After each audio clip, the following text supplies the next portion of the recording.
Good morning friends. आजचं आपलं 6वं lecture. आज आपण सुरू करत आहोत कन्सेप्ट ऑफ क्रोमोझोम. क्रोमोझोम म्हणजे नेमकं काय?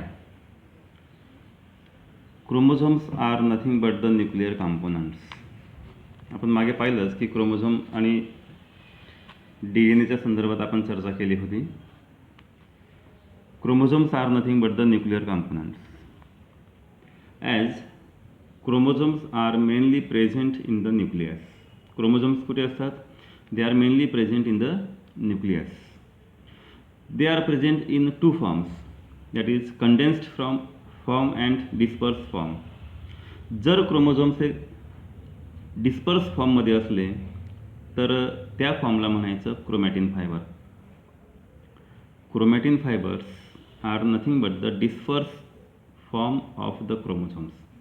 आणि हेच क्रोमॅटिन फायबर्स जर कंडेन्स झालेत तर त्यांच्यापासून जे एक स्ट्रक्चर तयार होतं त्याला म्हणायचं क्रोमोझोम्स. आणि ते मेनली न्यूक्लियसमध्ये प्रेझेंट असतात, म्हणून chromosomes are called as the nuclear components. Secondly, the chemical composition of chromosomes is a nucleoprotein. Chromosomes काय आहेत?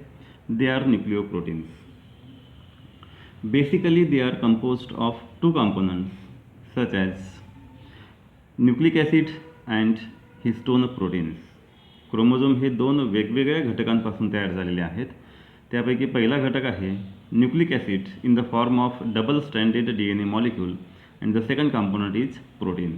Hence chromosomes are called as न्यूक्लिओप्रोटीन्स.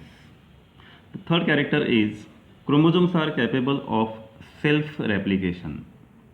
Chromosomes हे सेल्फ रॅप्लिकेट होऊ शकतात किंवा त्यांच्या त्या प्रोसेसला आपण सेल्फ डुप्लिकेशन असं म्हणू शकतो. They are capable of self रॅप्लिकेशन.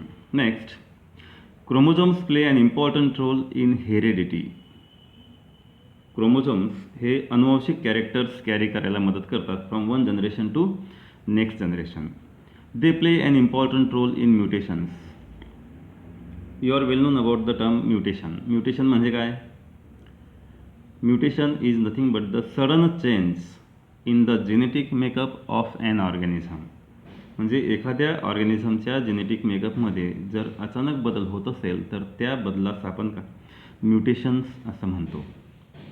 Any change in the genetic makeup of the organism and that occurs suddenly due to any reason or any cause, that process is called as mutation.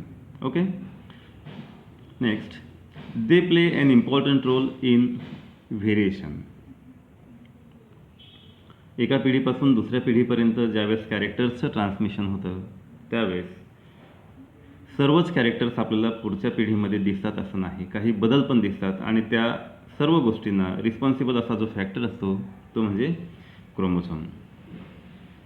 Similarly, they play an important role in the evolutionary development of the species.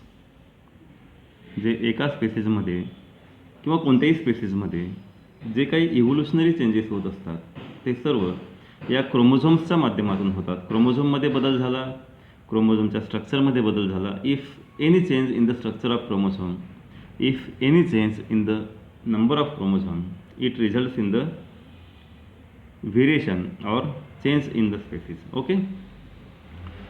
These chromosomes are filamentous bodies. Chromosomes are the filamentous bodies as they are elongated. Chromosomes हे elongated असतात. They are rod shaped and hence called as filamentous bodies. Okay. These chromosomes are visible. These chromosomes are visible during cell division. म्हणजे ज्यावेळेस पेशीचं विभाजन होतं त्यावेळेस ती sale किंवा ती पेशी वेगवेगळ्या स्टेजेसमधनं प्रवास करते आणि त्यापैकी पहिली जी स्टेज आहे तिला म्हणतो आपण प्रोफेज, त्यानंतर मेटाफेज, त्यानंतर ॲनाफेज आणि शेवटची टिलोफेज. तर या 4 स्टेजेसपैकी मेटाफेज आणि ॲनाफेज या 2 सेल डिव्हिजनच्या स्टेजेसमध्ये किंवा फेजमध्ये क्रोमोझोम्स हे आपल्याला व्हिजिबल असतात. आपण सिम्पल मायक्रोस्कोपमध्ये त्यांना पाहू शकतो. Okay. Hence, they are clearly visible during cell division. The next point is the size of the chromosome varies from species to species. म्हणजे प्रत्येक स्पेसीजमध्ये क्रोमोझोमची जी साईज आहे ती व्हेरिएबल असते, ती सारखी नसते. म्हणून आपण म्हणतो की the size of the chromosomes varies from species to species. Okay. Similarly the shape of the chromosome also changes from phase to phase during the cell division. म्हणजे आपण एक एक्झाम्पल घेऊया ह्युमन बिईंगचं. ज्यावेळेस सेल ही डिवाईड होते आणि वेगवेगळ्या फेजेसमधनं ती जात असते, त्यावेळेस प्रत्येक फेजमध्ये क्रोमोझोम्सचा आकार हा बदलत जातो. लक्षात, मेटाफेजमध्ये वेगळ्या प्रकारचे क्रोमोझोम दिसतील, ॲनाफेजमध्ये त्यांचा आकार बदलून जातो आणि अशा प्रकारे the shape of the chromosome changes or varies from phase to phase during cell division. And the last point is the chromosomes which are morphologically and genetically identical or similar, such chromosomes are called as homologous chromosomes. The chromosomes which are morphologically similar or identical, morphologically म्हणजे structurally similar, किंवा those chromosomes which are genetically identical or similar, such chromosomes are called as homologous chromosomes. Homologous chromosomes हे morphologically किंवा structurally आणि genetically कसे असतात, identical असतात, म्हणून त्या क्रोमोझोम्सला नाव दिलं आहे homologous chromosomes. Okay. Then the next point is number of chromosomes.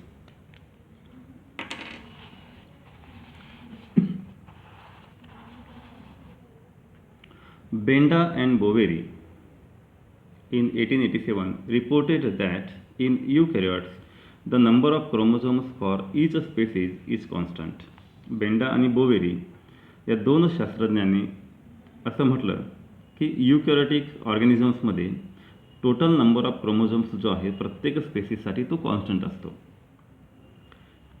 The presence of whole set म्हणजे संपूर्ण total number of chromosomes, the presence of whole sets of chromosomes is called as euploidy. Euploidy म्हणजे काय? The total number of chromosomes in the organism is called as euploidy. Presence of whole sets of chromosomes is called as euploidy.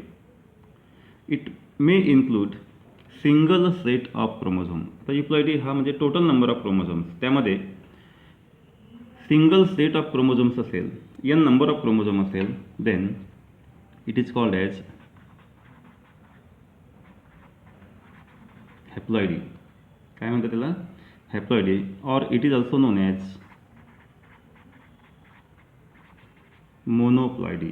Mono म्हणजे single, ploidy म्हणजे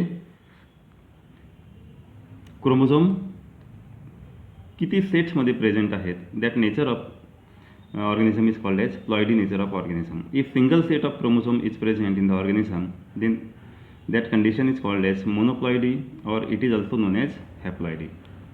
If the organism shows two sets of chromosome, that is 2n number of chromosomes is present in the organism, then it is called as diploid, or the condition is known as diploidy. If the organism having 3 sets of chromosome, that is 3n number of chromosomes, then it is called as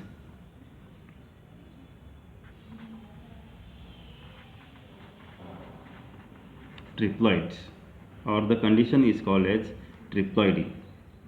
Similarly, if the organism shows 4 sets of chromosomes or 4n number of chromosomes, then it is called as tetraploid,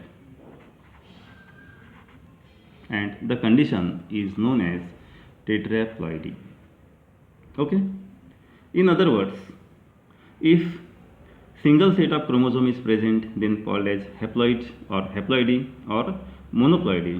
If 2 sets of chromosomes are present, 2n number of chromosomes are present, then called as diploidy, and the organisms are called as diploid.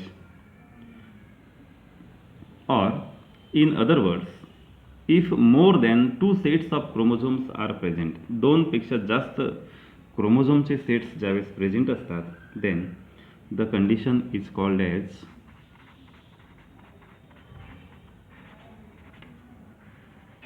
polyploidy. Polyploidy consists of 3n number of chromosomes, 4n number of chromosomes, 5n number of chromosomes, and so on. If 3 sets of chromosomes are present, then called as triploidy. If 4 are present, called as tetraploidy. If 5 sets of chromosomes are present, then called as pentaploidy.